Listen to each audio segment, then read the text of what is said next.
Here's a picture of Lake George. Have you ever heard of it? It's such a beautiful lake. But if you've never heard of it, let me familiarize you with some facts. Some of these facts are the lake is 32 miles long, 2 miles wide at the widest point of the lake, 2 miles deep at the deepest point. The water runs from south to north and runs into Lake Champlain, then into the St. Lawrence River, then into the Atlantic Ocean. Some other facts of Lake George are there are 36 species of different fish.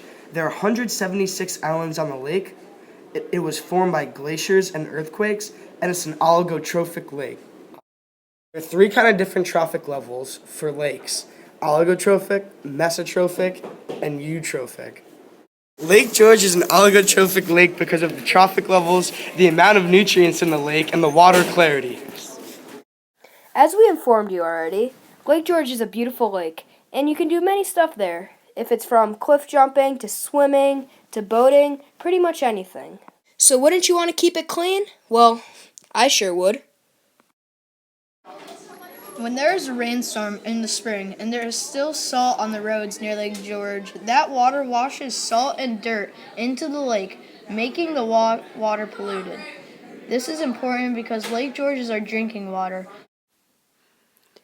Overall, stormwater runoff is very bad for the lake and will cause big problems in the future. This is the Lake George watershed. These are streams that flow into Lake George. This is an example of one of the streams that flows into Lake George. This is the Westbrook. Keeping these streams clean is vital because they all flow into Lake George. Unfortunately, though, as you can see from these videos, all the stormwater runoff flows into these creeks, but with that stormwater runoff comes with a bunch of salt.